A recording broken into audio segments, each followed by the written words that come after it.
9, 8, 7, 6, 5, 4, 3, 2, 1.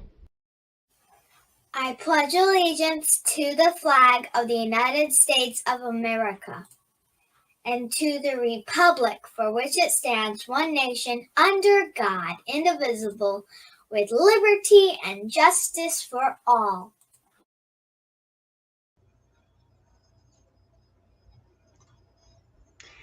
Hello. I guess it's good afternoon, no longer good morning.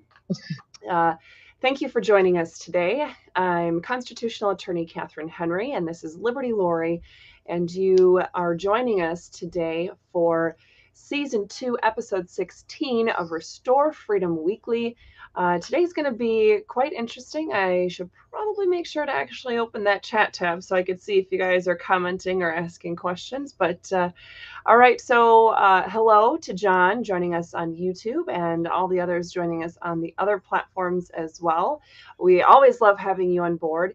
Guess what, guys? Last minute this morning, I had a special guest reach out to me, and oh, hey, Bill.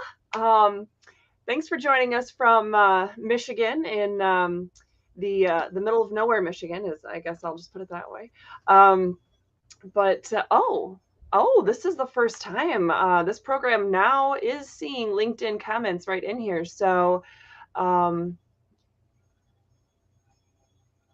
right. Adrienne is commenting on LinkedIn, and I can't see your profile picture, and I'm not able to put a face to your name. So if you want to comment further or reach out to me and help give me context, I've met about, I don't know, 50,000 people or so in the last 2 or 3 years.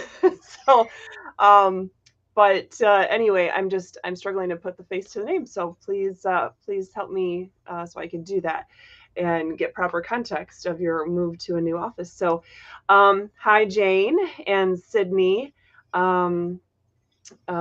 Sydney, I'm not sure what you mean by you miss your support, if you're talking about missing my support or something else. But I've definitely still been in the freedom fight for Michigan and the whole country this whole time.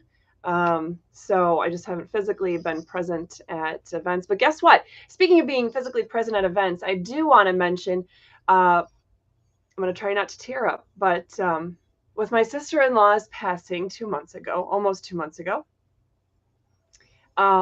very unexpectedly, her celebration of life is going to be on June 4th in Muskegon. So what does that mean?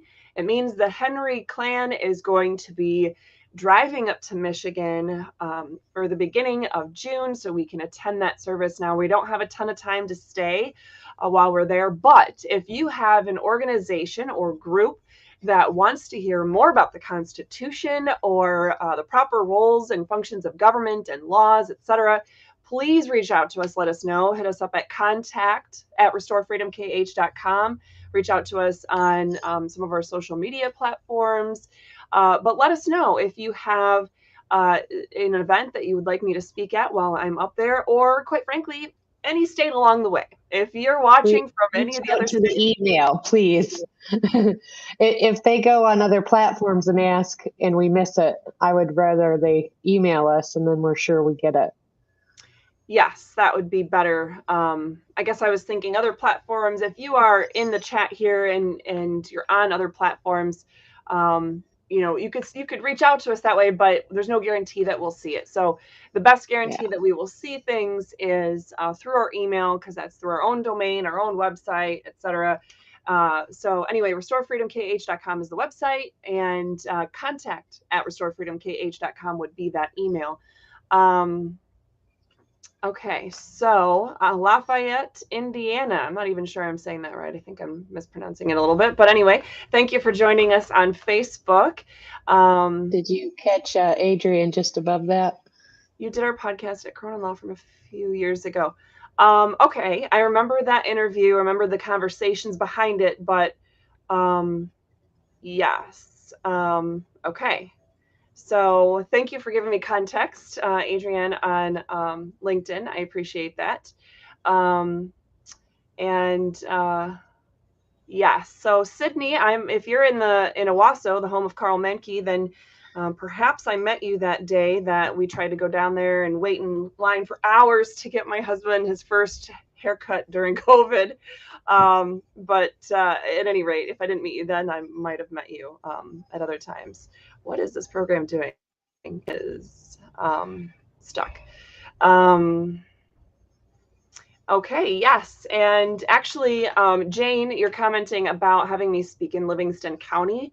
Go ahead and tap into the best resource available for that, aka Lori. Lori has full access to my calendar and can put things on there and help me best make sure nothing slips through the cracks. So I try to do the legal side of things, and Lori tries to do a lot of the logistical side of things. So anyway. I'd rather get more out of your legal. That's the whole reason I do this, is so that we can get your legal, so you don't have to spend your time on the other stuff that I can do. Right. So Lori, Jane, I know that you know how to reach out to Lori as well. So please do that, because I would definitely be interested. Now, keep in mind, guys, too, there's a wedding in our family in August, on August 13th. Actually, it's a Sunday. But we'll be back up there in August as well. That's in the Flint area. So if you have an event around that time, around August 13th, that you'd like me to speak at or to participate in or whatever, please let me know. And also, I might actually have to come up in December, because I think December is when our oldest is graduating from college at Grand Valley State University with a teaching degree. So anyway, with all that being said, thank you to all of you. Sorry, Jane, I'm laughing because I'm trying to talk and read your comments at the same time. And I'm like, why are you going to watch my 6-year-old? Oh, watch my 6 like the old day. Okay. All the same words, but in totally different order with a different meaning. So, I mean, Emma loves you. So, I mean, she did want to be the new Jane Locke, right? When she was posing with her water guns recently. So, anyway, but she's 9 now. I can't believe how time flies. Okay. So without any further ado, because, like I said, I started to say anyway, we have a good amount of information for you that's just, might be obvious, it might seem simple. There actually might even be conflicting views on it, which I'll get into in a minute, but it's about motions, right? Motion practice in courts, because you need to know about it. You could be hit with a trumped up criminal case. Not that that ever happens to even like presidents of the United States or anything like that. But anyway, or wonderful constitutional attorneys or whatever.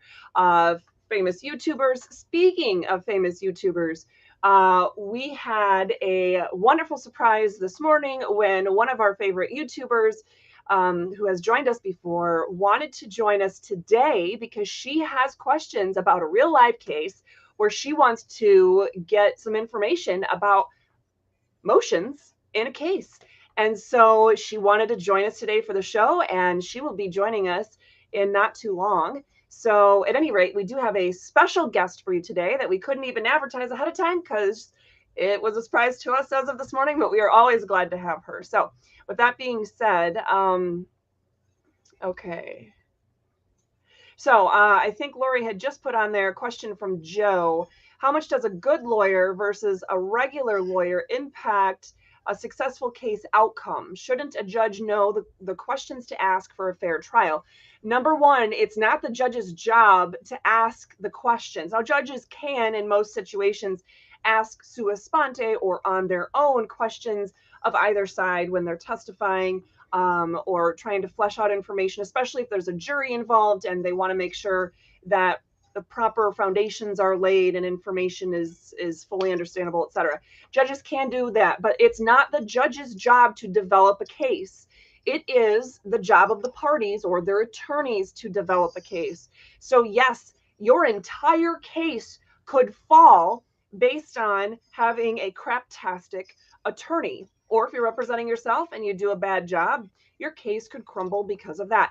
So regardless of who is actually representing you or your interest in your case, whether it's a civil case or criminal case or what have you, you do want to make sure that you are in the know, because it does boil down to, are the right questions being asked? Is the right evidence being presented? Are the right kinds of cross-examination questions being asked? Did you file the right motions? Maybe you don't even have to go to trial. Maybe you can win during a motion. Now, that is actually something that we need to be careful of, because guess what? On the other side of that, okay, so on the one side is, hey, you file a motion and you like a motion to dismiss or something else of that nature, motion to suppress, and it leads to the case being dismissed, whether it's civil or criminal or whatever, right? What if you're on the other side of that? You could lose a case based on a motion. So you need to know how to properly respond in motion practice. You need to know what motions are really used for and what to look for.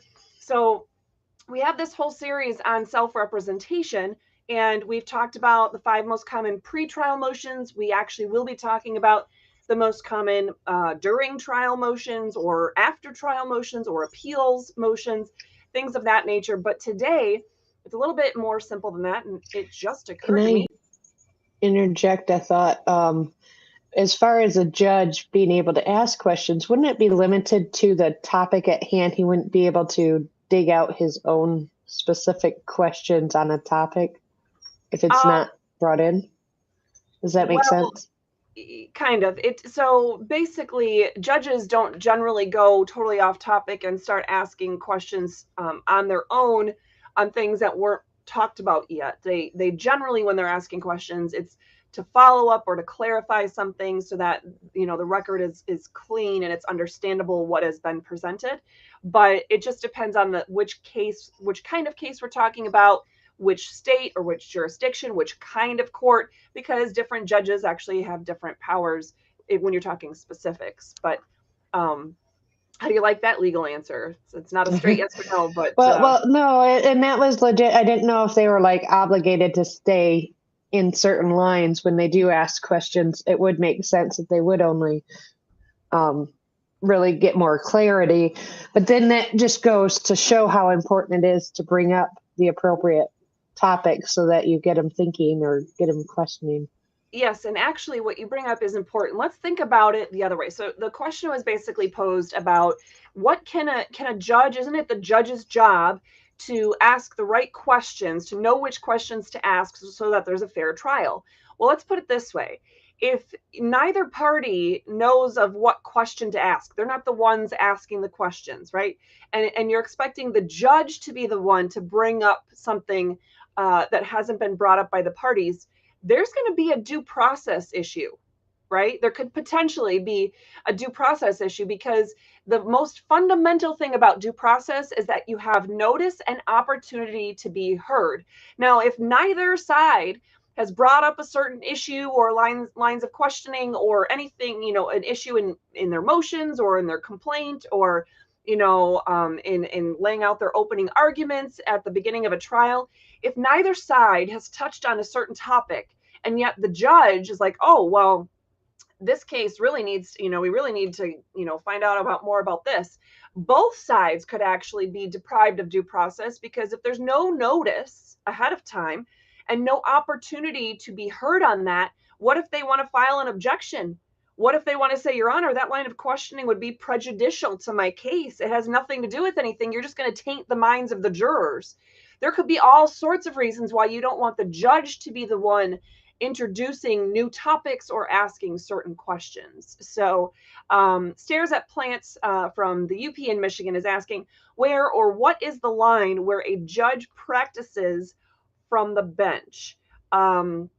And essentially, that's kind of what I was talking about, I guess, maybe, which is why Lori put that that statement on there. Oh, and it looks like our special guest is with us already. So let me do this. Let me see. Feel free to kick me and pull her. How hard do you want me to kick you, Lori?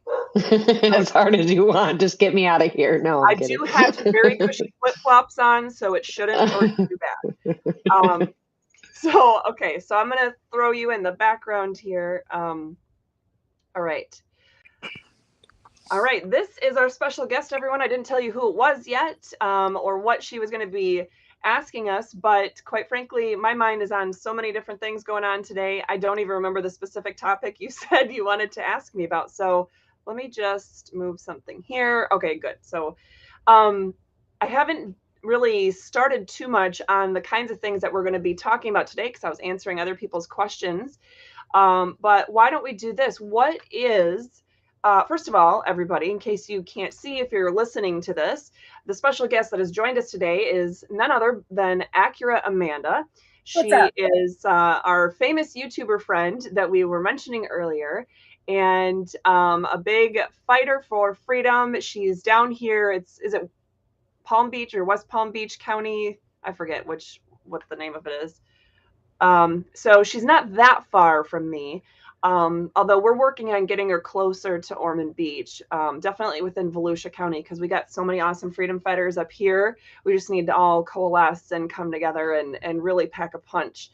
But at any rate, she's still in Florida nonetheless. And so in case any of you are missing context, check out some prior episodes where we were interviewing her, but also go to her own channel because we've had some back and forth basically on both of our channels, and she has also put more information about her situation on as well. So, all right. Hi, how are you doing today? Hey, Catherine, how are you today? I'm trying to figure out, that is a cool, I don't know, there's like a teal and tan colored something, and those are my two favorite colors. So I'm just totally checking out the background there. Fish and everything. I love it. I painted this a couple of months ago. I did the background in an accent wall, and the rest of the room is like just a neutral color. I love playing around with neutral colors. I love to paint, and I previously owned a painting company, so I used to just get down and dirty. But I'm still, doing the work, and I don't know. I like to play around with colors and stuff, but it's Speaking of painting, now I know which friend to call when we're at that stage of our house, because we got all kinds of crazy ideas that I want to do. So anyway, can you help me remember what are we talking about? The see, there I go with names again. Is it Palm Beach Free Press? Is that the right name? No. Yes, that's my boyfriend Evan. So this is kind of. I can just say Evan. Oh, that's so much easier. Thank God. I wanted to pick your brain, Catherine, because this is where I fall short. It's a gray area for me, and I wanted to pick your brain on the Florida rules of criminal procedures, specifically under Rule 3.190. I know that there's so many different subsections, but I want to shy away from the C4 motion, and that's the motion for dismissal. You're not disputing any material facts of that nature. It's just a matter of law. But what if, I'm going to throw this scenario out, what if one's due process rights were violated? Let's say, for example, you were not properly arraigned. Can somebody file a motion for dismissal, not as a C4 motion, but as a motion for dismissal based on misconduct of the prosecutor or the judicial system in general? So, okay, that's a good question. So the biggest thing to keep in mind is that there's two kinds of dismissals, which I know you know, but other people probably don't know. So when you have a case dismissed, now this is criminal or civil, when you have a case dismissed, it's either going to be dismissed with prejudice or without prejudice. If it's dismissed with prejudice, that means the case cannot ever be filed again. If it's dismissed without prejudice, that means whoever's on the other side can simply refile it at any point in time. They just have to start all over. So in a criminal case, you obviously are looking for the case to be dismissed with prejudice so that you don't ever have to go through anything again. Now, if in certain instances, there's all kinds of errors that happen happen through the prosecutor, that happen through just court procedure, that are, maybe attributable to a judge, and different kinds of errors result in different things. So one thing you could do, or one kind of error would be something that's so egregious, like the court doesn't have jurisdiction. For example, in my Allegan County case, the court did not have subject matter jurisdiction because a multitude of reasons, but let's just pick one of them. The prosecutor was saying it was criminal trespass by a car. That's not a thing. Literally, a car doesn't have criminal intent, and even if it did, it would be, towing is what you could possibly do, but you can't violently arrest the person who owns the car. So anyway, there was no subject matter jurisdiction. I was asking for a dismissal with prejudice, meaning they could never file it again because the court didn't have the right to hear that kind of a case. And it took almost 2 years, but I finally got that dismissal with prejudice. Now, there's other situations, and I'll just pick on that Allegan case because it's easy. There were so many different things that they did that violated my rights. For example, they didn't serve me. They didn't start the case with the proper paperwork. Then they fraudulently amended the paperwork and didn't serve me with that amended paperwork. All kinds of things. So they started it as a civil infraction, wrote me a ticket as a civil infraction, ended up changing the ticket afterwards, filing it as a criminal case, and never served me with a criminal case. Really absurd stuff. The problem is those are the kinds of things that even if I got a dismissal, it would have been a dismissal without prejudice, because it's the kind of thing that they could have the court would have said, well, even if we dismiss it, there's no reason why they can't simply amend it properly and refile it and reserve you and start all over again. So really, you're back at square one. That's just a lot of work for you if the end result is they're going to just come after you again. So really what you're looking for are some of the bigger ticket items. I don't have them all off the top of my head, but where it's such a huge error that it results in a totally different, could result in a totally different outcome of the trial. So for example, if I think you said the example was if you weren't properly given an arraignment. So if it's is this based on when a prosecutor went in and basically entered the plea of not guilty on behalf of him? So I wanted to bark up the tree with my case. A little update for your viewers. The state attorney's office seen the video from another deputy's in-car camera and learned that this deputy who falsely arrested me totally lied on his probable cause affidavit, and they immediately dismissed my case against me. And the problem that I had, and this is a problem that's going on, me and Evan are not the only two people that have brought this up. There is other attorneys and other individuals that are saying there's paperwork filed with the Palm Beach County clerk that the court reporter clock was on at Gun Club. The clerk was there and the judge was on the bench.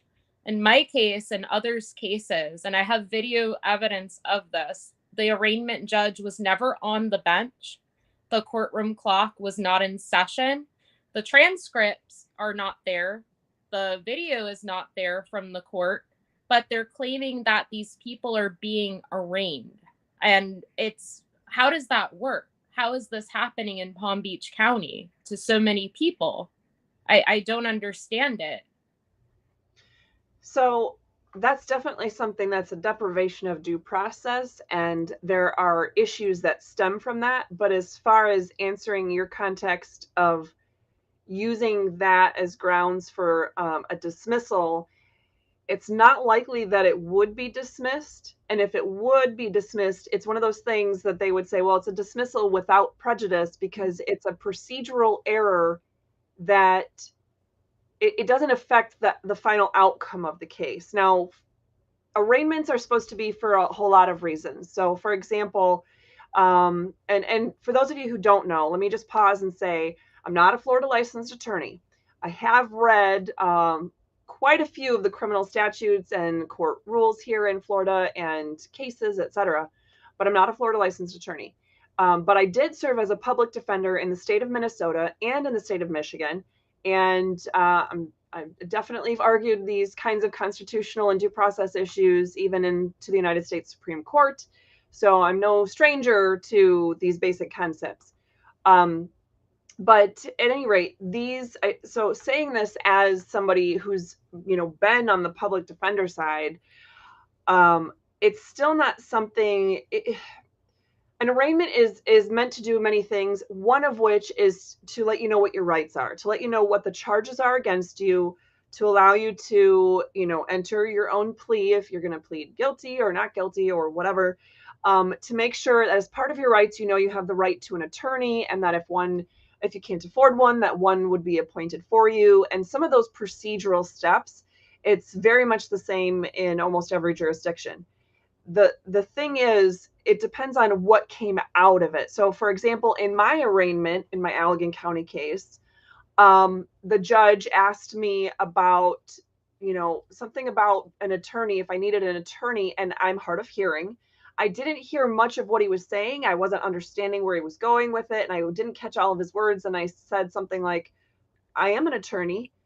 And then he proceeded to say something about, then you're waiving counsel and, your case is moving on to the next stage, done. And then you close the hearing, and I'm like, what just happened? And then I actually wanted standby counsel, which became an issue throughout the case. So then the next judge, who ended up being the trial judge, literally threw out my standby counsel at my next hearing, totally denied me the ability to have the assistance of counsel, or therefore due process. One of those kinds of things is a huge thing that can throw out a case, and they can't get it back, right? So even if a case had gone all the way through trial and they found me guilty, I could raise this issue on appeal, and the appellate court would have to, if they're doing the right thing, say, oh yeah, no, we're tossing this out. This is a no-go. So it depends on what's happening out of the arraignment. Like, what is the outcome? Is the outcome something that could have changed the course of the case? So generally speaking, just the arraignment itself, if somebody is asking, if they're being denied an arraignment and a plea is getting put in on their behalf of not guilty, then they're not being denied of the right to enter a plea of guilty, because you can always go and enter your plea of guilty, later on. You aren't necessarily by itself being denied counsel, because, if Evan wanted an attorney, he could go and get an attorney and have somebody represent him, or, if he needs to fill out the indigent paperwork so he can get one that's court appointed, etc. I mean, that process is all there. I'm trying to think of all the other things that come out of that. As far as understanding the charges against him, I mean, it's a BS case, and the complaint reads ridiculously, but yes, he understands what the charges are against him, and he hasn't been denied the opportunity to know what the charges themselves are. So I'm just trying to think this through of all the different opportunities. I don't know that you would really gain any benefit based on that alone, to file a request for a dismissal based on the wrong way that they're handling the arraignments. Am I missing maybe part of your question? No, you answered my question. What else did I have for you? What about, let's say we did, or somebody has filed a C4 motion, not disputing material facts, but raising constitutional issues, and the judge denied it, but didn't give an explanation in writing to why. How could one get a motion for rehearing, or is that possible? Generally speaking, and this is something that will vary between civil and criminal cases and from one jurisdiction to the other, and so this one I don't have memorized on the top of my head, but generally speaking, if you want the trial court judge to have to reconsider a motion or do a rehearing or something like that. It's a very short time period. So I want to say, for example, in Michigan, it's 20 days, 20 or 21 days after a judge has issued an order in a case that you have to file a motion for reconsideration or rehearing. You know, I don't know off the top of my head what Florida's rules are about that, but it's a very, it's just not as common. But one option that you have, if a judge is doing something that is, you know, they've issued an order that's not final, it's a temporary kind of order. So, for example, granting a motion to dismiss because there's constitutional issues, that would be a final order. But denying an order to dismiss means the case is still pending, so it's not a final order. You could still file an appeal. You could file it as an interlocutory appeal. That means your appeal starts before the case finishes going to trial. That's one thing you might want to consider. Otherwise, you could continue to raise the objections and to cover your bases with that, and then just wait to file an appeal if that becomes necessary after the case goes through trial and there's a verdict. So as far as getting the judge to reconsider, did he file a paper motion about the constitutional issues, or was it something he brought up just in open court? No, it was written and filed as a priority clerk of courts. It was given a date to be heard, and it was denied. I did the same thing. Mine was denied as well. And I'm reading the chat over here, and the Liberty Cause brought something up that I'm finding intriguing. File an amended motion to dismiss.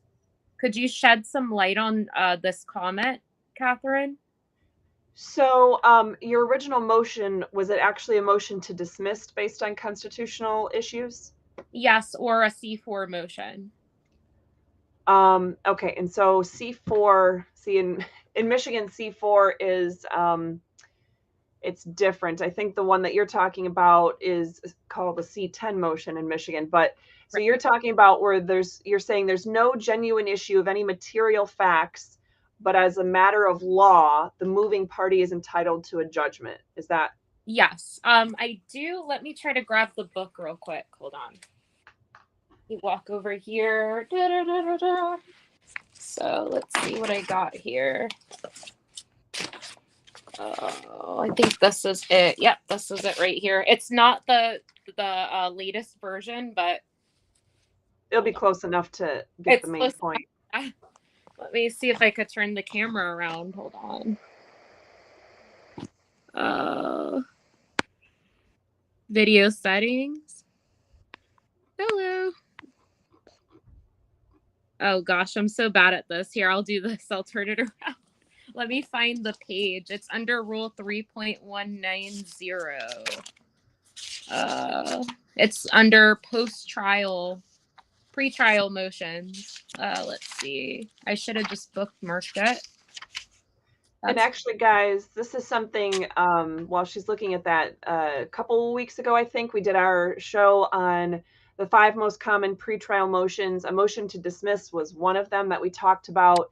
And we went over some of the main types that you file a motion to dismiss. Well, there were, there's the 10 in Michigan. They're kind of organized a little differently in Florida. But if you guys check out that full episode from a couple weeks ago, I think it was maybe 2 weeks ago, where we talked about those 5 most common pretrial motions, you'll see, I'm pretty sure I did the Michigan and Florida court rules on motions to dismiss. So now I did not cite, at least I don't remember citing, the criminal court rules if there was something specific there, but generally speaking, court rules would apply the same way. Your camera is sideways. Yeah. So, oh my goodness, where is it? C4. So it would be right here, under C4. There are no material disputed facts, and the undisputed facts do not establish a prima facie case of guilt against the defendant. So that is what I filed. Evan did the same thing, and the state actually filed a traverse to his, but didn't do that to mine. But what we didn't catch over here, and I'm kicking myself in the arse for it, is that they did not swear or affirm to it or do it under oath. Basically, they didn't, you know what I'm trying to say? So if we would have brought that up, the traverse would have been thrown out. Potentially, because courts don't always do what they're supposed to do. But Right. So basically, you know, the rule there, I would say for Evan's case, though, here's the thing. I would say there are disputed facts. There are definitely disputed facts because in his case, you know, the complaint is basically saying as a fact that he was physically interfering with an investigation, whereas, you know, he actually wasn't. He, in fact, complied with their multitude of requests to move to different areas just to keep him busy and not actually filming. And they could have just left him alone. So I think that would be a terrible one to file, but there are, and I don't have the Florida court rules right in front of me, but there are other ones based on, you know, a failure to state a claim upon which relief can be granted in Michigan. That's a C8 motion. And that's really based on the law is in favor of the defendant in that case. Let's see, in Michigan, the C4 motion, I don't know what number it would be in Florida here, but that's based on subject matter jurisdiction. So you could have potentially some other things there. It's really just a matter of, look at it this way, no matter what motion you're bringing up, and they can't stop you from filing a motion to defend your rights. So as far as the Liberty Cause was pointing about filing an amended motion to dismiss, that's exactly what I did in my Allegan County case. I ended up filing the original motion to dismiss. We had our hearing February 4th, 2021. And my final motion to dismiss hearing was July 7th, 2022. So it's, you know, and I raised some of the exact same issues, and then I added more, like my denial of speedy trial and all that other fun stuff. So at any rate, and the prosecutor tried to say, oh, well, we already litigated these issues. And I'm like, but subject matter jurisdiction, you can bring up at any time. I can wave that flag 17 different ways till Sunday, and it's okay because no court can keep proceeding without the proper jurisdiction. So at any rate, with his case, it just depends. In any little way, you know, all of the problems that you see with it, just think, is it something that goes to how the actual outcome would be? So for example, to pick on the arraignment example, if it's just that they did the procedure wrong and they entered a plea of not guilty on his behalf, but there's nothing that actually changes the outcome of the case significantly, then you would benefit not at all to file any kind of motion, because it would most likely be denied. But even if it was granted, it would just be a dismissal without prejudice, and they would just simply refile the case, and you'd be back at square one. In fact, I have no idea why I was thinking about this while I was shampooing my hair today, but I always get the craziest or best ideas while shampooing my hair. But today I was reminded of a case where it was actually a motion for reconsideration. So basically, I was a public defender in Ionia County, Michigan, and I was representing a guy on a theft charge. And they waited so long to file the charges against him that by the time I went to the store and some of these other places that would potentially have security camera footage, they had long since overwritten it. I couldn't even get any footage to prove that he was not guilty. At any rate, the prosecutor, they didn't comply with my discovery requests. They failed to do a whole bunch of stuff. And so the day of the trial, I filed a motion I don't remember if I filed ahead of time or if I just argued it in open court, but I argued that the case needed to be dismissed because they didn't turn over any evidence to me or witnesses. And so because of those two things, they would be precluded from using any evidence or witnesses. And because it's a criminal case, if they had no evidence and no witnesses against my client, they could not prove beyond a reasonable doubt that my client committed any kind of crime. And so the case would have to be dismissed. The judge actually granted the motion to dismiss, and he did it as a motion, as a dismissal with prejudice, meaning that my client was able to not have the charges again. Now, unfortunately, in Michigan, there's a rule on a motion for reconsideration. The person filing that motion for reconsideration, I don't remember the exact time. It might even be only 7 days, but they had a short amount of time. The prosecutor had a short amount of time to file, and they said, okay, we agree that there should have been, some stuff, whatever, handed over to the defense, etc. But in reality, this is not something that should result in a dismissal with prejudice. Right. It should be a dismissal without prejudice, so we can start over and get it done right the second time. And here's the thing. This is the crappiest thing about the rules. And this is what I was thinking about when I was washing my hair. I was precluded from arguing in my client's defense on that motion because on a motion for reconsideration, the other side cannot file a response. You're actually stopped from filing a response on a motion for reconsideration.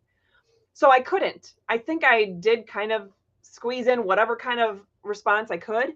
But in the end, the judge said, oh, yeah, I guess I'll agree with this motion. And he changed his order and he amended it. So then it was a motion or a dismissal without prejudice. And my client ended up having to go to trial.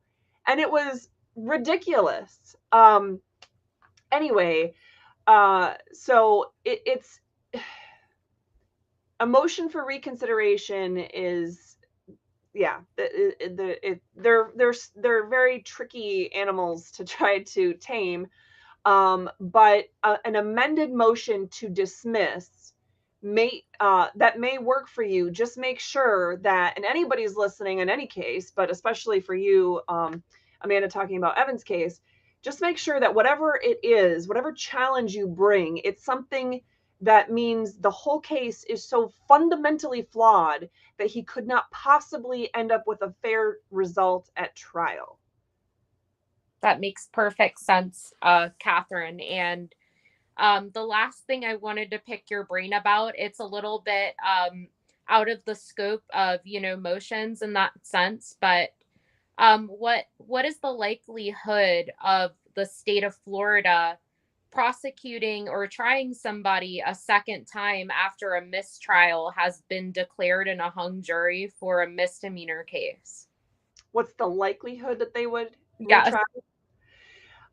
It really depends because I don't know statistics. I've never looked into that. I'm not even sure if that's something that's publicly, I guess, researched and compiled. But it just sorry, I've been having a really weird pain in my arm today, and it is shooting pain into my arm as we speak. So I'm trying to ignore that and answer the question. Thanks. I'm sore from doing the chicken chest at the gym. So mine wasn't even from working out. I have no idea what it was, but it's just flexing my legal muscles, I guess, is what's the problem. At any rate, yeah, so as far as refiling, anytime there's a mistrial, the prosecution, if they're going to go and try, retry a case, they need to keep in mind they still have to, comply with speedy trial and all kinds of other due process requirements. They may have issues in getting the officers to attend at necessary hearings or the trial itself. The more and more hearings you have, the more and more, an officer or officers plural would be, have something come up where they're not going to be able to attend. And so the likelihood of just having it successfully all fit into place schedule wise is going to be more and more of an issue. It's just something that it can happen. And really the thing is, if I were in the prosecutor's shoes, I would say, well, gosh, what cases do I have on my plate? If I'm so overwhelmed that I have, way too many going on right now, I'm going to pick my highest priority cases, ones where there's an actual victim, where there's a violent offense, where there's, you know, restitution that would be owed, or something of that nature. But not for, I mean, he's charged, guys, in case you don't know, he's charged with resisting arrest without violence. Without violence. So, and there was no underlying charge. So, I mean, of all things, this isn't like he's alleged to, you know, perpetrate some sort of violent act on somebody. It's nothing where there'd be restitution ordered, because it's not like he stole something or damaged somebody's property. He didn't make threats towards anyone. I mean, none of the key signals that there's been a victim and some sort of reparations would be due. Nothing is there. So as far as priority, I would say his kind of case is the lowest priority. But if you end up with a prosecutor with a vendetta, let me tell you, once I started really challenging things as a public defender in Ionia County, and the prosecutors were like, wait, what? No, you got to do things the way I want to. Well, you can't file those motions. Well, you can't do this. And when I would call them out on their BS and put right into my motions excerpts of emails where they were dragging a case out and screwing my clients over, I really started to tick them off. And so then at times it seemed like they were going to be like, well, we're just going to, you know, yeah, we're going to refile this case because I just feel like it. The guy that refiled that case against my client, where there was initially the motion or the dismissal with prejudice and then turned into a dismissal without prejudice, that I'm pretty sure was personal, that attorney was, he, you know, personally irritated with me, and he was irritated with my client, and he just wanted to stick it to both of us. Mm-hmm. And so it was the most meaningless. I mean, I want to say he was charged with supposedly stealing like $4 worth of stuff. I mean, it was right. The most ridiculous thing. It's, I mean, it becomes personal. Like in this case I'm mentioning, there were 11 deputies at the scene. An internal affairs complaint was filed 4 days after the incident. The day after, probable cause was written, and Evan gets an NTA 1 month later. He was never even arrested. It's just so ridiculous. Like the facts of the case, it seems personal. And this is not only happening here in South Florida, Catherine, but as you've seen, your feet have been more wet with this than mine. I'm just getting my pinky toe in there. That like these prosecutors, these deputies, police officers, they have a personal interest, a personal bias towards people sometimes. I just wanted to pull up a comment. So someone here, Direct D, says, boom, that is an immediate win. I don't know exactly what part they're referring to, but they're saying that's an immediate win. Someone contact me and I'll show you exactly how. Now, the problem with that is there is no immediate win. Let me just say this, and I don't really say this often because I don't think it's appropriate, but I'm about the best damn attorney I've ever met. I have never met an attorney that I would trust to handle one of my cases more than me. She is too. So liar. I say that because he's an attorney. Is that what you said? No, Direct D is a very, very great individual.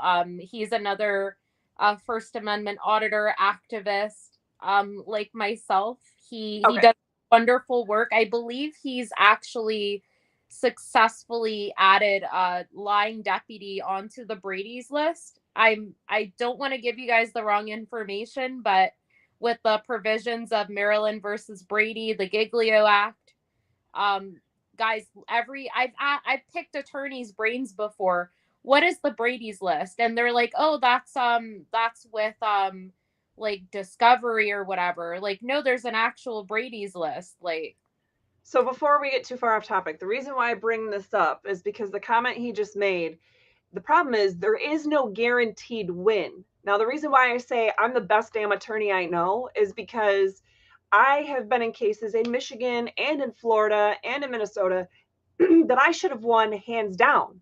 I mean, my Allegan County case, there's no way in a million years that case should have even been filed, let alone made it past arraignment, let alone that my motion to dismiss.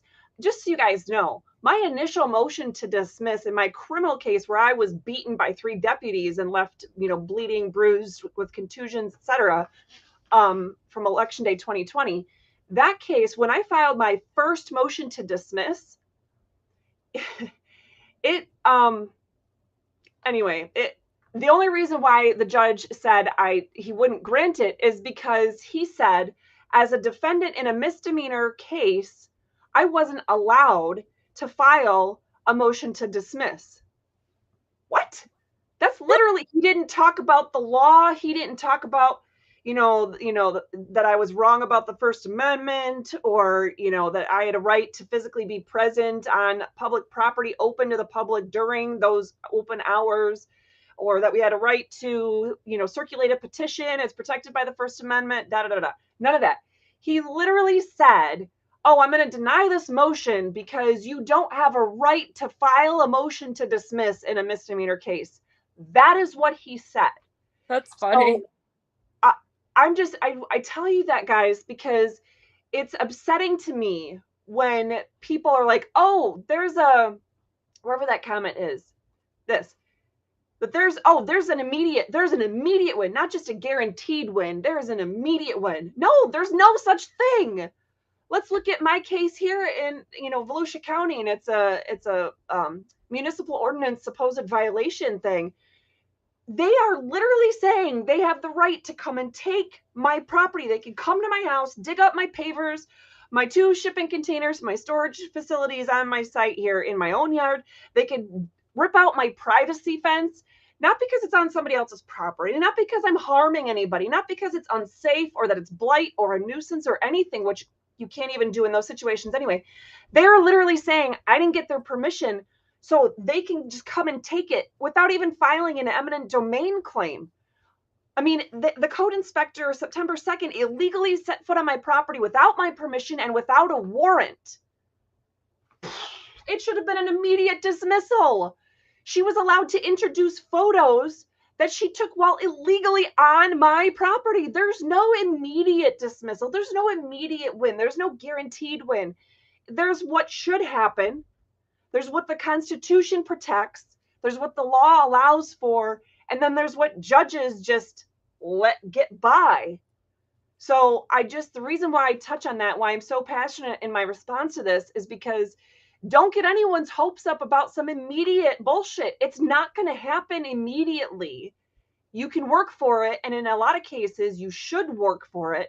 And this is not me saying, oh, a non-attorney doesn't know better and whatever. That has nothing to do with anything.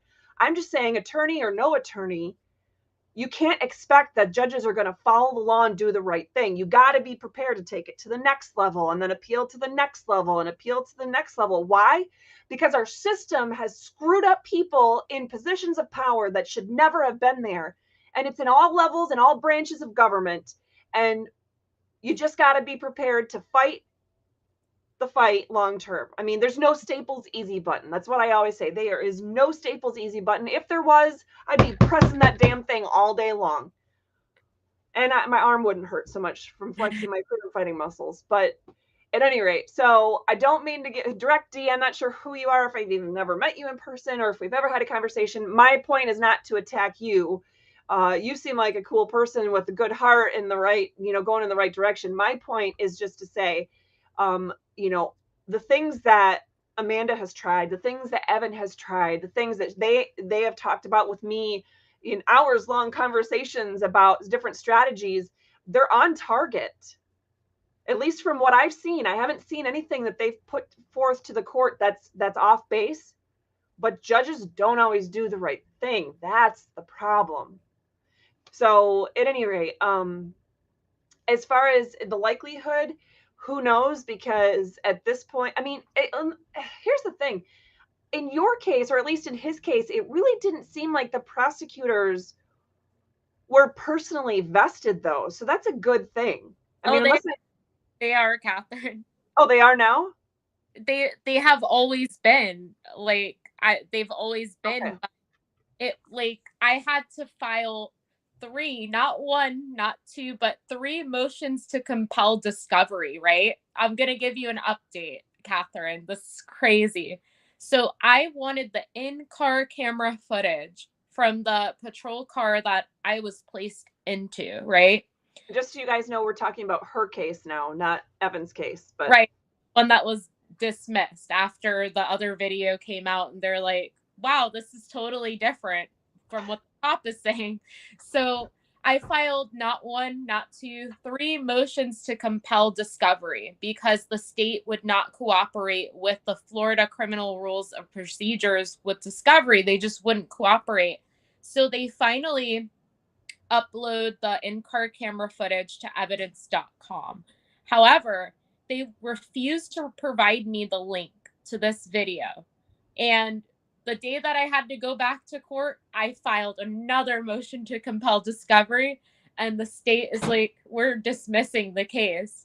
And I'm like, so why are you dismissing the case? I did this like ex parte, like outside.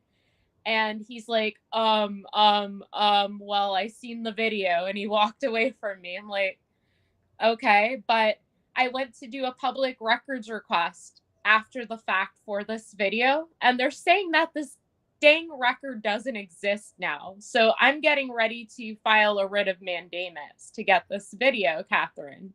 yes. I don't know what your thoughts about that are, but I need that video for my potential civil claim that I plan to bring forth. Yes, absolutely. And now, because the longer they have, the more likely they're able to hide behind, oh, it was there, or there's a technical glitch, or our server went down. So yes, file something now. And a writ of mandamus is something that it should be available in almost every state in the country, but it's basically where you are asking the court to intervene and order a government agency to do something that it is their obligation to do. So if they're supposed to file, approve of some sort of paperwork, or if they're supposed to provide some sort of record or whatever, generally a writ of mandamus is going to be an option for you. Just search the word mandamus in your court rules in your state and in your state's statutes, the state laws. Search for that, and there's generally not a whole lot in the laws or court rules about it, but you'll see something in there.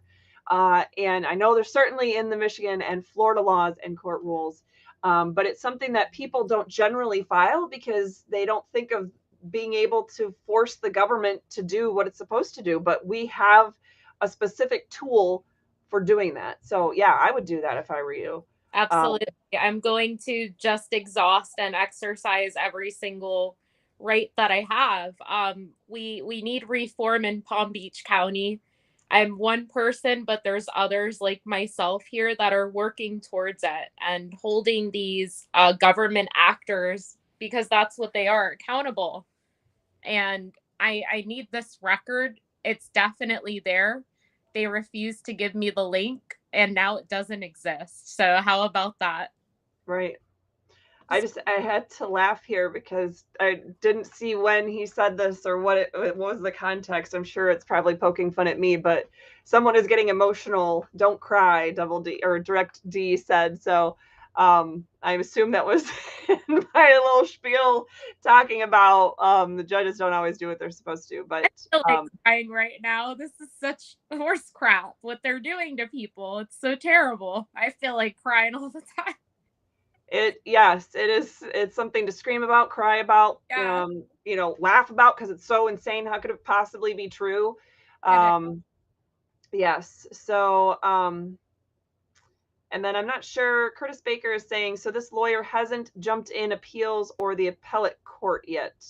I'm not sure what that context, what the question is, if it's really for, if we're talking about attorneys and what you're talking about.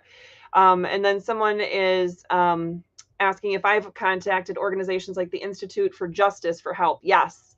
I believe, yes, we have. I think my husband actually did on my behalf, and Lori did. I didn't physically do that. They submitted stuff that I had written, but I'm pretty sure they had submitted it multiple times, including recently again. Okay, so I don't know what this is really about, but we'll just go with it because it's too funny for people my age. If the glove don't fit, you must acquit. I grew up you know, with the whole white Bronco chase and the whole, oh, why can't I think of what his name is? O.J. Simpson trial. And anyway, I have no idea what the context was for that, Joe. But oh, anyway, okay, this is totally, totally different, totally off track.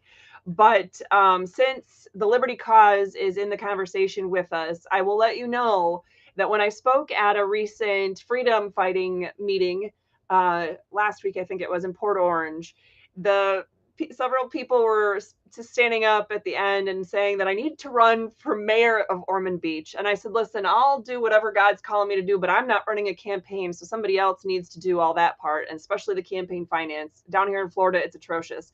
At any rate, I said that the leader of this other Liberty group in the DeLand area is already trying to position me to run for sheriff. So you guys have to work it out amongst yourselves. If I'm running for something, you guys all talk and come to a consensus and get a committee set up. So figured I would lay that out there because I'm not starting a committee. But at any rate, all right. So there's a lot of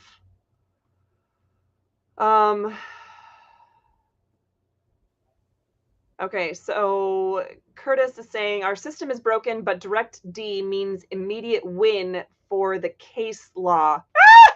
Case law doesn't exist, but in case we just mean case precedent, which is not law, that means the judges would still, a judge somewhere would still have to do the right thing immediately, which is definitely not.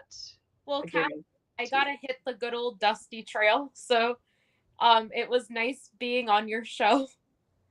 And thank you for answering all of my questions and for just everything that you do. I love working with you, Catherine.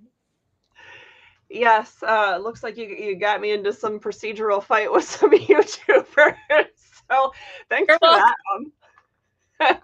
But thanks for joining us today, and let me know any updates on either case. So I will. I'll shoot you a text later. Bye, everybody. Bye. Guys. All right. So guys, okay. Here we go. This is going to be buckle in, right? Buckle up, whatever you want to call it. We're going to be speeding through this like there's no tomorrow because we all got things to do. And I really want you guys to have this information. It's super important. And if you love the conversation we were just having with Accurate Amanda and other people on YouTube and all these talks about, filing different motions, motion for reconsideration, motion for dismissal, all these kinds of things in civil, criminal cases, etc., you need to know what we're about to talk about. It's not super complicated, but it's very important, and it could literally make or break your case. So without any further ado, a motion has been filed in your case. Now what? Okay. So what can you expect in cases? What to expect whether you filed the motion or the other side did? And most importantly, like I just said, cases can be won or lost with motions, so you need to be prepared. Now, here's the thing. It's way late in the show, but you still have time to do this. Oh, look at that. My phone is on silent every day for our show, but apparently not long enough right now because people are already blowing up my phone thinking it's 1 o'clock and we're done talking. So at any rate, true or false question of the week. You can check it out on youtube.com or Telegram. So go to t.me/restorefreedom or youtube.com/restorefreedom and check out our true or false question every Tuesday. And okay, we are going to try to figure out how to turn this thing back off. Okay, do not disturb. There we go. Okay, so true or false? In most cases, you must deny each allegation in an opposing party's motion, or else you are deemed to admit each allegation that you don't specifically deny. True or false? You can answer that at any point between now and 10 o'clock tonight when we post the answer. Now, what happens when you have a motion, right? You have a motion, motion's been filed in your case. Now what happens? Well, one party files a motion. The other party files a response typically, and then the first party can actually file a reply usually. Now, that's actually specifically called for in the Michigan court rules. In the Florida court rules, It doesn't seem to be that they really like to see replies, but if there's new stuff brought up, I can't see how you would have notice an opportunity to be heard on something if they're allowed to bring up new stuff and you can't respond to that. Now, again, the purpose in Michigan of a reply, you are narrowly focused. You're only allowed to address the things that the other side has brought up new. Now, a hearing is usually scheduled, okay? When you have a motion, it's supposed to be a motion. You serve it with a notice of hearing. It's sometimes the court issues the notice of hearing. Otherwise, it's generally your job as the person filing the motion to contact the court, get a court date, and write a motion, a notice of hearing on your motion to let the other side know when and where to go to court, so they also then know when they have to file their response. Now, in Michigan, and keep in mind, if you are new to my channel, on Thursdays, we do a Constitution segment recap video that's 10 minutes or less. And in that video, you get full access to this slideshow. So you don't have to try to memorize or write anything down today. You'll have access to it on Thursday.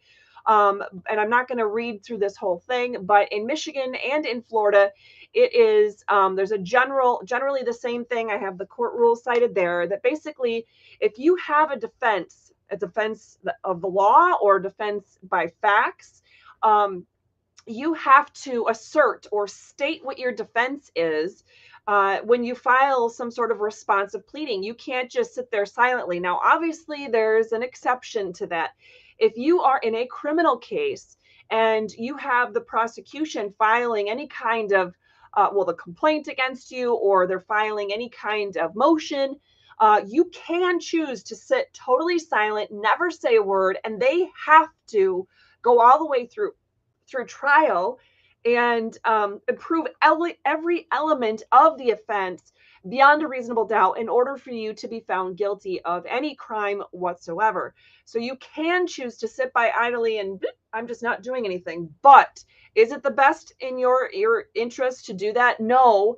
I would always recommend that you fight back and you lay out all the facts and the law that is on your side at every stage along the way, because why go through trial if you don't have to? And certain kinds of defenses are waived if you don't bring them up right away. So in fact, look at that. Any ground, any defense not stated is deemed to be waived except when the court lacks subject matter jurisdiction. That one you could bring up at any time, even go through a whole civil or criminal trial and wait till the appeals stage and say, hey, by the way, did you know the court didn't have subject matter jurisdiction?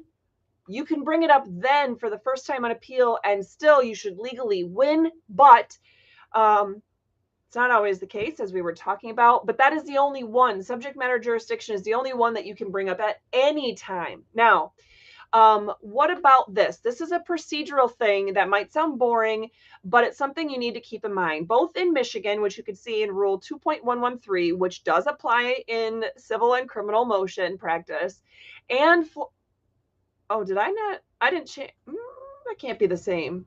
That cannot be the same. I might have cited one of these the wrong, because there's no way that's possibly the same rule. At any rate, the Florida and Michigan court rules both have, the text is definitely different. So at any rate, you have to have each claim that you're making. When you file a motion, anybody files a motion, you're supposed to go in there and have separately numbered paragraphs in your motion. Now, here's the thing. In Michigan, your motion is supposed to be one thing, and then all your full legal arguments are supposed to be in a separate brief that supports your motion. That's a requirement in Michigan court rules. I believe it's 2.119.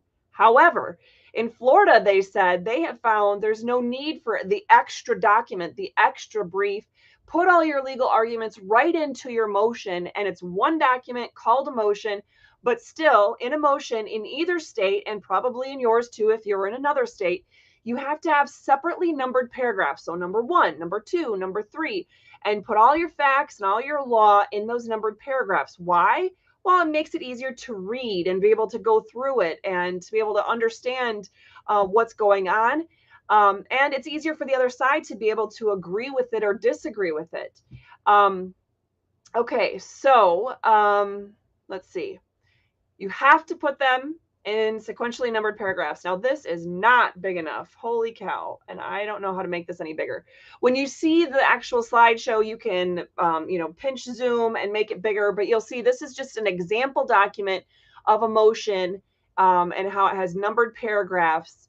Now, I did make this a little bit bigger, showing you, and here's just some examples, right? So bear with me. You're going to want to hear this. Trust me. So this is just an example of my motion. Now, this is nothing like, this is super simplistic. It's just kind of bits and pieces to give you an idea. But let's say my number one paragraph was, the city claims that they have the authority to enter onto the Henrys property and remove their pavers, privacy fence, and shipping containers. That's paragraph number one. Number two, pavers were already on the Henrys property prior to the purchase of their home, so only some of the pavers on the ground would be subject to the city's current action. Paragraph number three, however, no laws give them authority to enter onto the Henrys property or take any of their property. Paragraph number four, the only way the city can lawfully take any of the Henrys property is to file an eminent domain petition with the circuit court, and the city has not done that. Okay, so these are just examples of things that you would put in a paragraph. I also, in the next page, have, some more examples here, but let's go back to this. So Michigan Court Rule 2.111C talks about your response, right? So every time that you have a numbered paragraph, if you file a response, you have to respond to each numbered paragraph. So paragraph number one, do you admit or deny? If the other side filed a motion, you file a response and you would say whether you admit paragraph number one or you deny it. If you say you deny it, then you have to say why. So you have to, again, state an explicit admission or denial, or pleading no contest is kind of in certain cases. At any rate, in Florida, it's the same thing. Florida Rule 1.110C, you are required to state in short and plain terms your defenses to each claim asserted, and you have to either admit or deny the averments on which the opposing party relies. So again, you'll see in the slideshow that there are 2 pages here and then 2 pages after that. So 4 pages total. That was the city's response to my most recent motion, my emergency motion for relief. This is their actual response. What I gave you a moment ago, that was just something I created just for the sake of this episode, and it's not the real motion, which you guys have already seen anyway. This is their real response, though, and if you can see it, you'll notice there's no numbered paragraphs. The only thing they do is they break up their argument into 2 sections, but the paragraphs themselves are not numbered, and who knows what they're addressing. Now, they were court ordered to respond to my motion, so there is a requirement that they respond. Now, Michigan Court Rule 2.111 and Florida Court Rule 1.110C, these are important. What are they saying? Each one says that the denial has to state the substance of the matters on which the pleader will rely on to support the denial. Or in other words, the denial shall fairly meet the substance. You can't just say, I deny it. You have to say, I'm denying it because this, and this is not true. Or this law doesn't apply. You have to give a reason for why you're denying it.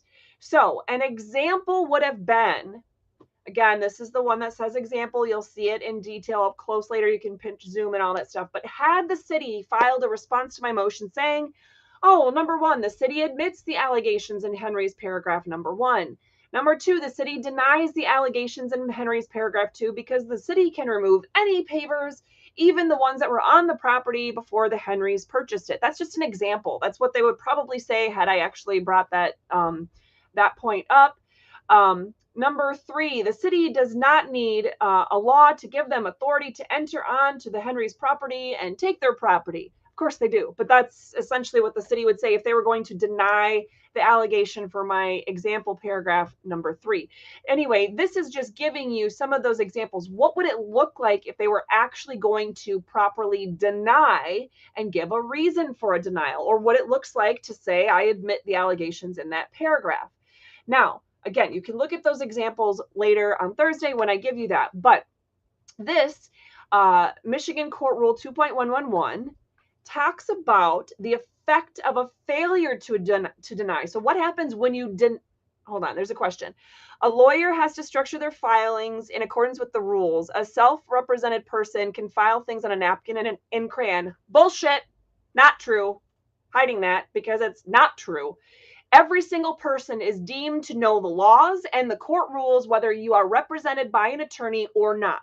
I'm not represented by a Florida attorney, and I'm not a Florida licensed attorney, but the court is still going to hold me to the same rules that they would hold any other person who is represented by a Florida attorney.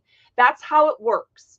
And there is reason for that, because you can't just willy-nilly do whatever you want to do, because what if the other side is willy-nilly going to do whatever they want to do? What if you have two people that are not attorneys? What, just because there's no attorneys involved means it's utter chaos and there's no expectations for how a case will proceed? There's rules of procedure for a reason. And I'm going to tell you, and I knew that there would be people fighting back on this, and people that were probably going to say things like, oh, well, there's, court rules are not laws. I don't have to follow them. Aha. But we do have to follow due process and make sure that we are affording ourselves due process, that we get due process, but that we're also not doing things that's going to screw somebody else over on due process, because what's good for the goose is good for the gander. It's only a just and fair system if due process applies to all. But I'm going to get into that in a second. So the effect of the failure to deny, the court rule in Michigan and in Florida, and that's rule 1.110E in Florida and 2.111 in Michigan. Averments in a pleading to which a responsive pleading is required, other than those as to the amount of damages, are admitted when not denied in a responsive pleading. What does that mean? If the other side files, so in this case, I filed a motion. I had numbered paragraphs.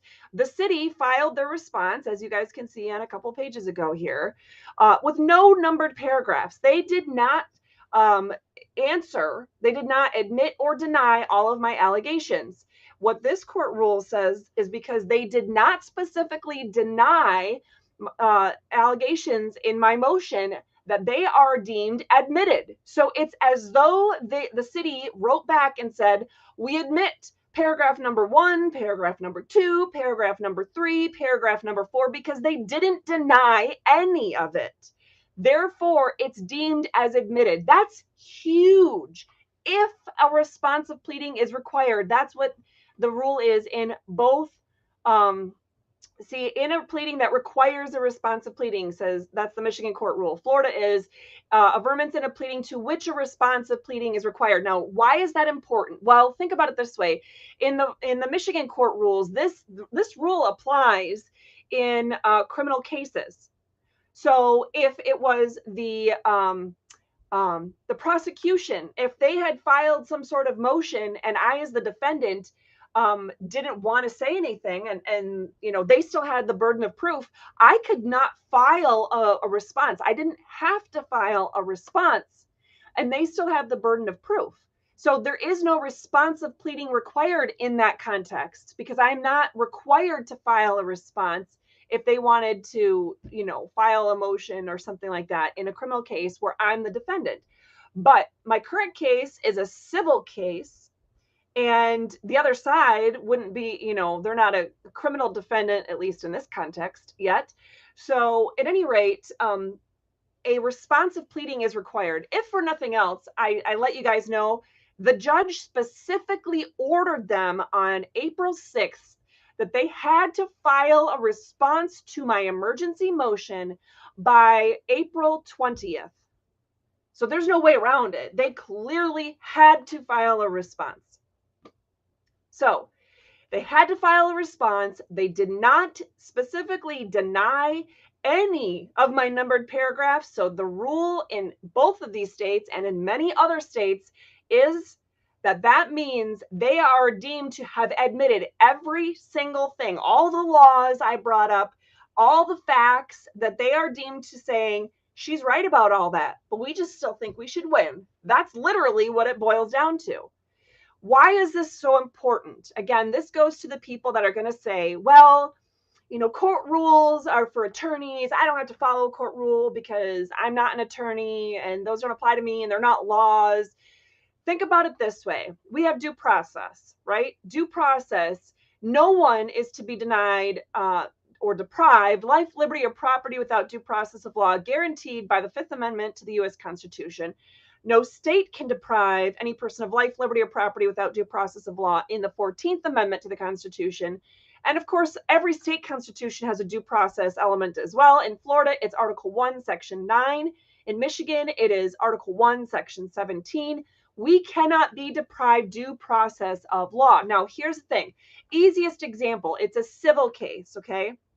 In a civil case, if it was just me versus, John Doe, and the two of us are battling property owners and we're legally duking it out for some sort of property rights. That would be it. That's the most easy concept to think about. Why would the court rules apply?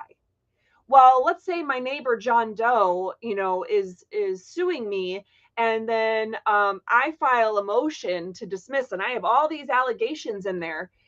He would have to respond to each of those so we can narrow down the issues, so we know what he's agreeing to and what he's not agreeing to. I likewise, in my answer to his complaint, I would have to admit or deny all of the allegations so everyone can know we're all on the same page about what the issues are. What are we agreeing about? Because if I don't know what the issues are, I'm a party and I have no idea if they agree to certain things or not, I can't possibly put together a good defense. And I've been in that situation many times. In fact, in my Allegan County case, which was a criminal case, I filed a motion to dismiss.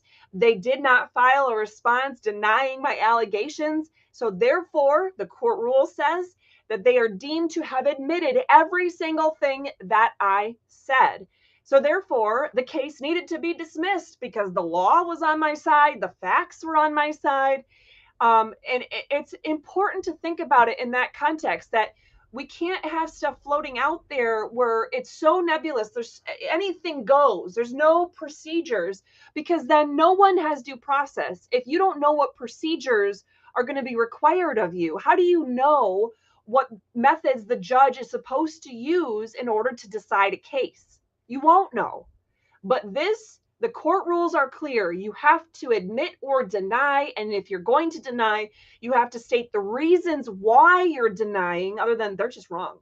No, you have to give substance to it. And otherwise, it's deemed that you are admitting it. It's part of the whole concept of due process. So at any rate, and think about it this way, we don't want to say, now the government doesn't have the rights of, due process.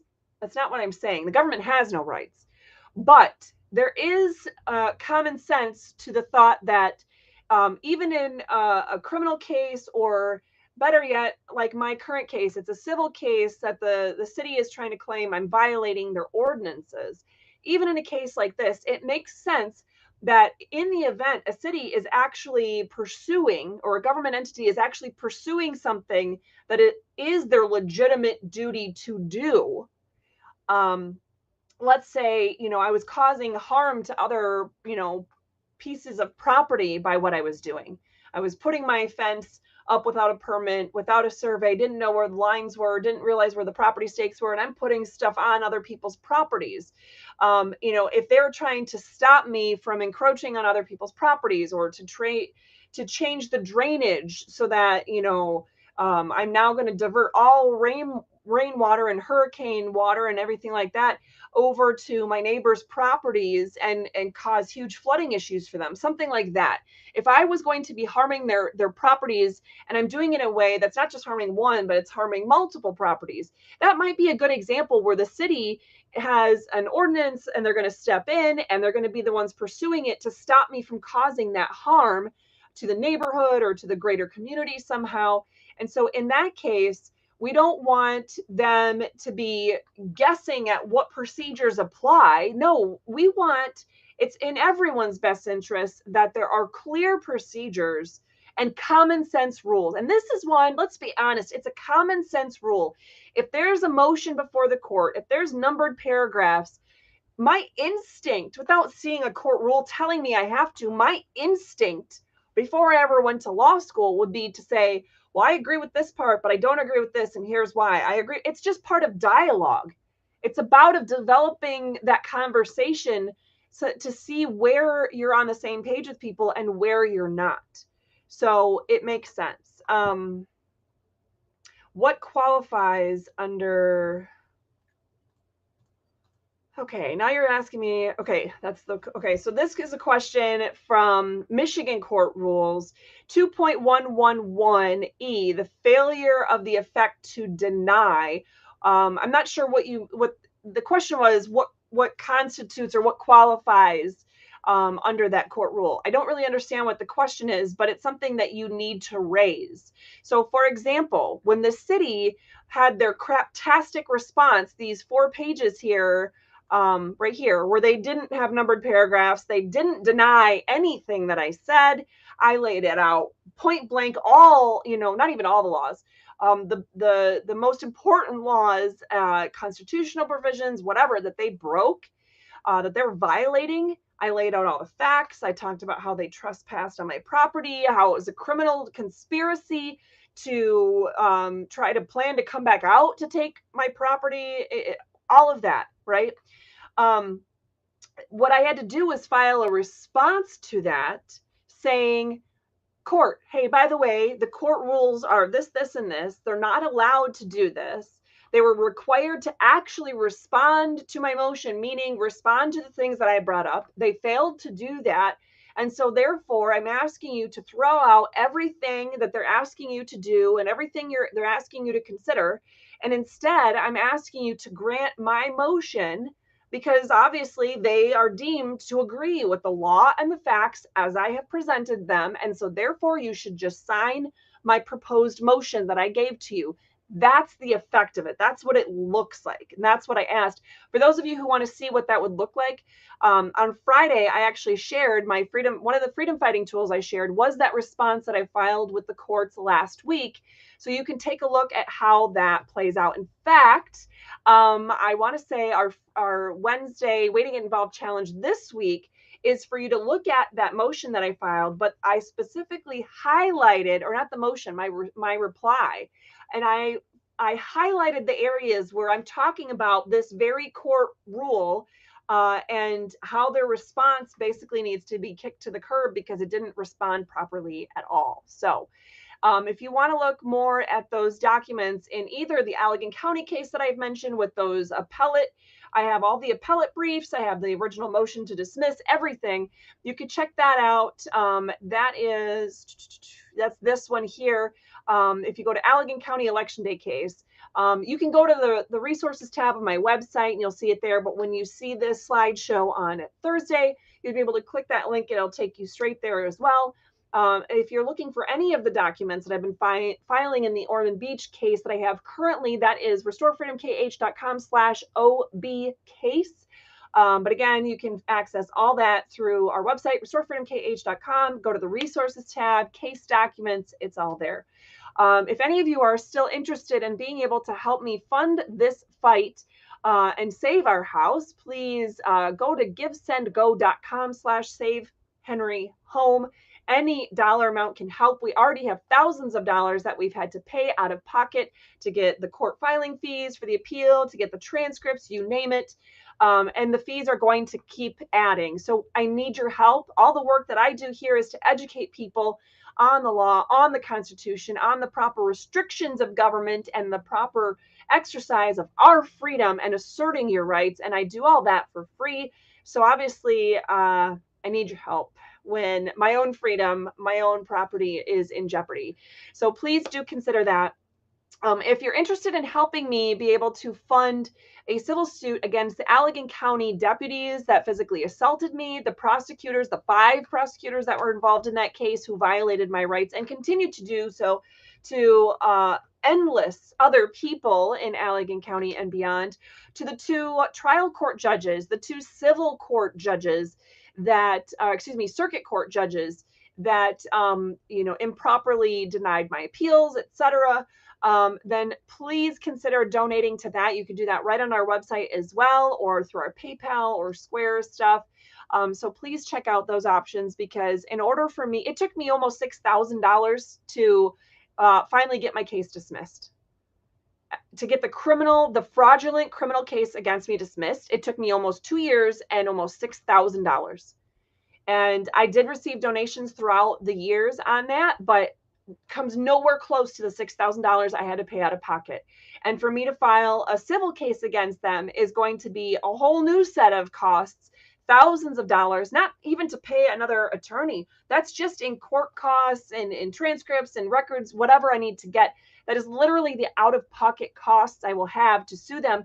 And if I don't sue them, if I don't make a case and make waves and sue them in federal court to say that no judge can do this, no prosecutor can do this, no law enforcement official can do this to someone ever again, that they have no right to deny our constitutionally protected, God-given liberties. If I don't take that stand, who really is going to do that? We need to make that case precedent. We need to make the national media and put them in their place and let all government officials nationwide know that there will be repercussions if they violate your rights. That is why I need to pursue that case. That is why I need your help in funding it to get going, because I have student loan debt. I have bills to pay. I pay for all this stuff out of pocket to bring these resources to you every single week.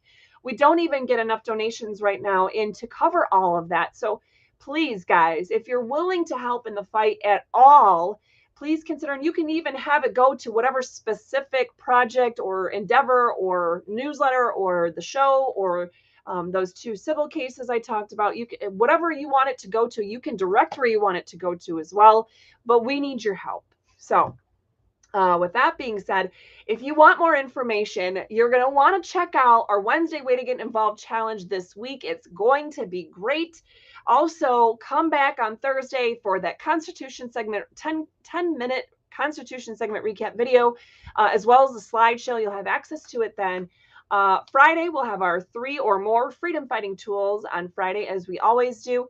There's a Restore Freedom goodie of the week that's shared with you every Saturday, and our newsletter typically starts coming out on Sunday, but our program, at least for the dollar amount that we can afford out of our own pockets, it takes a very long time to spool it. So I might send it on Sunday and it doesn't actually come out till Monday or reach your inbox till Monday. But anyway, that comes out Sundays. So with all that being said, I thank you so much for joining us. I'm going to surprise the crap out of Lori. Hey, Lori, I threw you back in there. Don't know if you knew that I was going to do that to you, but I just did. Haha. So comments, questions, concerns that I didn't handle yet that I needed to. I don't know that specifically you need to. It looks like Direct D needs to get to know you, but he's even talking. If it's a he, I think it's a he. I just subscribed to his channel. He's talking about having you on, so I told him to reach out to us and get to know each other. So, and somebody, Direct D, at one point said, YouTuber, ouch.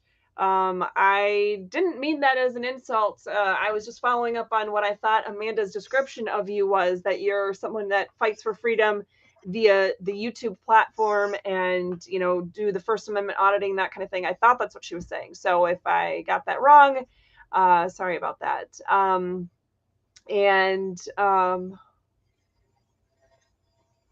There was a lot of going back and forth, so it might be hard to follow. Okay. So I'm just trying to figure out what this is. The H looks a lot like the K, I thought. For your Catherine Henry. Okay. Oh, the cursive there. Yeah. My initial font is no longer available and I'm not paying for font. So at any rate, it's the differences in approach. Okay. So yeah, there is my good buddy, the Liberty Cause here from Volusia County, Catherine Henry, is a Viking warrior. So I appreciate that. But anyway, it was a pleasure to have Amanda on. And again, even if you're someone that hates the Constitution, if you're not a freedom fighter, you're just a big liberal and you love big government and people telling you what to do and killing babies and, you know, all kinds of good stuff like that. if that's your thing and you want to have me on your show or your channel or whatever, so we can have a discourse about that, we can have a back and forth, we can have a debate. I mean, shoot, I've debated, the biggest liberal attorneys on Fox 2 Detroit in front of millions of people. Certainly, I'd have no problem debating any of these hot topic freedom fighting issues with you as well. If you're someone who is on the same general side of freedom, you love the Constitution, you love freedom fighting, you want to educate people on what's really going on, and perhaps we have a difference of opinion on how to go about doing that, still there could be some room for debate on certain topics or certain issues, or discussion, points of agreement, points of disagreement, all together. At any rate, I'm all for any of that. Please reach out to us. Lori is awesome about following through on those connections and getting stuff scheduled. So at any rate, the Constitution wasn't written for us. Now, Lori, why would you go throw something like that on when I'm trying to wrap up the show? Because that is definitely not the quick response. I'm not even sure what that the quick response is, before he goes any further with that, maybe he needs to check you out a little bit more, because you've answered that numerous times. I think a lot of people are misunderstand who wrote it, and if you read the preamble, it's pretty clear. Yes. So I don't know what you mean by that. At this late time, I don't want to start on a whole big thing, but if that's a topic you want to start with and do a whole show about that on your channel or mine, let me know. I'd be more than happy to, because it's all about getting the truth out there and stretching each other's thoughts. And even when I've been on For the Republic with Alan Myers on his network, and he's had Doug, what's his last name? Gibbs. Doug Gibbs on, and we've had some back and forth. We don't always agree on everything. It does make for good conversation and to make us both think a little bit more about our positions. So at any rate, it looks like, what is it? Directy? I forget what the name of. Anyway, it looks like you were saying it was some sort of inside joke, and that's fine. I was Lori is the one that threw that up there. So when she does that, I try to go, okay, I'll respond. It was important enough that she wanted to throw it on the screen. So, yes, there are page limits in for your replies. The Stairs at Plants mentions that about the Michigan court rules. There typically is. So not only are you narrowed down to the topics that you can bring up, you can't bring up any new topics beyond what their response covered, but you're very limited in the number of pages in which you can bring all that up. So anyway, yes. So, yes. Well, all right. I think I've covered everything now. There was a lot of conversation, especially on YouTube, but we even had some LinkedIn and Facebook and some other stuff today. So at any rate, thank you all for joining us. It's been a great show. Hopefully it's been informative. Hey, shoot, a little entertainment, because, you learn better when you're at least slightly entertained, right? And you're stretching your brain in all those different directions. So I appreciate you all being on and supporting any of the work that we do. Do make sure to hit that like button, that subscribe button, sign up for notifications, especially on our YouTube channel, so you know when we're going to go live. And we'd love to have you continue on in the freedom fight in whatever way with us that you would like to do. So, thanks. Hey, this is a public service. One of my favorite people. I'm just going to throw this on since I'm reading it to myself anyway. This is a public service, also known as Foshin, says Directy is doing vital work out in the wasteland, and Catherine is freaking awesome here too. Anyway, thank you so much for that compliment. And yes, I don't know who Directy is or what they're doing. I look forward to, especially since it looks like at least some of my new friends here in the freedom fight in Florida do know who this Directy person is. I would look forward to meeting him or her in person and figuring out maybe how we can all work together. So at any rate, thanks so much, everybody, for joining us today. And we look forward to having you join us next week. Oh, I totally almost forgot. Oh, I was going to do this at the very beginning, and I don't have very many people probably on board anymore. If you know of anybody in Michigan who has a car, truck, van, whatever that is, it doesn't have to be pretty at all. It just has to function and go from point A to point B. I have one of my very best friends in Belding, Ionia County, Michigan, not too far in between Grand Rapids and Lansing. She's going through cancer treatments, and she has terminal cancer. In fact, her original diagnosis from December is that she had 2 months to live, and she's still with us. But her car broke down, and she has no way to get back to treatments starting again on Monday. If you have any way, if you have a beater car that runs like, it's awesome, but maybe it's not pretty, whether it's a loan or a gift, and you are willing to allow her to use that so she can make it back and forth to her cancer treatments, please let us know. Lori had no idea that I was going to say that, so I'm going to just say, for ease, since we've already thrown out the other email, let's keep it simple. If you have any lead on that at all, we might not see any future chat in a timely fashion here, so please reach out to us at contact@restorefreedomkh.com. Please let us know if you have a way to get a vehicle to my dear friend Deb, who's going through those cancer treatments in Ionia County, Michigan. Actually, she's in Ionia County, but I believe she's doing the treatments in Grand Rapids, Michigan, which is Kent County. But at any rate, if you have any way to loan or give a vehicle to her so she can continue to do that while she's trying to wrap up affairs and get things taken care of for her loved ones, she's the person who's always there for everybody else. She's the person that when your house burns down, she helps you find a place to live. She's providing you with food and clothing and necessities. And if it's right before Christmas, she's the one somehow scrounging out of her own pocket ways to get you gifts for your kids, or, make sure your dog has food and water and whatever it is. She's the one that would give you the shirt off of her back. That's the kind of person she is. She's always been that way. And now, unfortunately, there's just not enough people stepping up to take care of her. And I'm way too far away. And trust me, I've tried to get her down here. In fact, if you want to pray, if you don't have any way to help her physically, please pray for her. Please pray for her healing. Please pray that her physical needs can be met. She's also got some other things that are impacting her ability to effectively go through the treatments. Pray that I can convince her to let me take her down here to Florida when I'm up in Michigan. That would be amazing.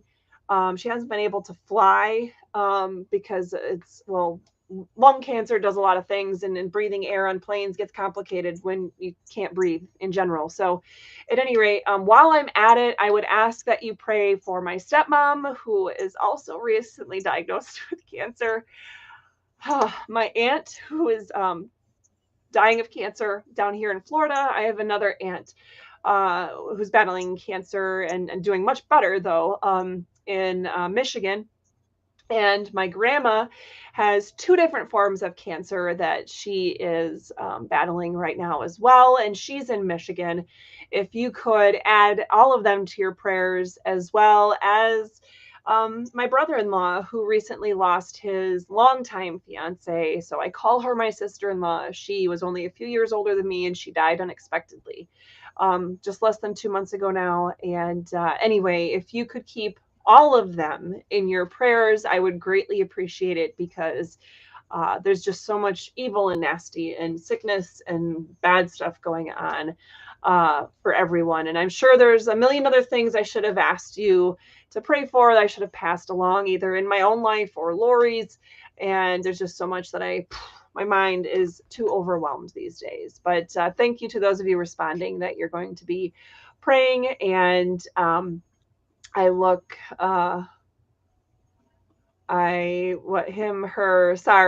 Direct D was, I guess, responding to what I said. Him, her, it, shit, it's all the same now, I guess. No, it's not. There's 2 genders.